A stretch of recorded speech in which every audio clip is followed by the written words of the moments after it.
Geometry and construction, number 17. We're going to do part B. Scroll down a little bit here. All right, so a couple different ways you can do this. I'm just going to think about this as 4 triangles and a square base. So the square base would be 8 by, and this is a square base, so it would be 8 by 8. So the base, 8 times 8. Okay. The sides, it's a triangle. Triangle is 1/2 times the base times the height. So base is 8, height is 15. So I'm going to do 1/2 times the base times the height, 15. But there's 4 of them, so I'm also going to do times 4. Okay.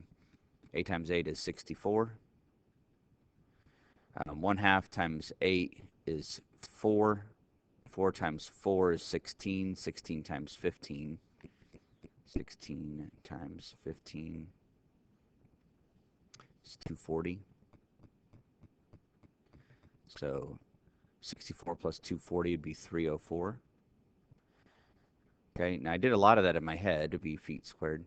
You could have also, from this step up here, and I'll put it like this. I could have done 8 times 8 plus, and then this thing here. So we got 0.5 for the 1/2 times 8 times 15 times 4.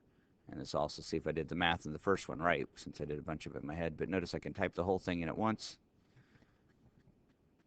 Okay, so notice the 8 times 8 plus, I put parentheses so that so my calculator, right, the computing of the calculator knows these are 2 separate parts, and I add them together after I've multiplied, right? So that's a way to make sure that your calculator is doing that right. But either way you go, I get 304 feet squared. Okay, and that is the answer to problem 17B.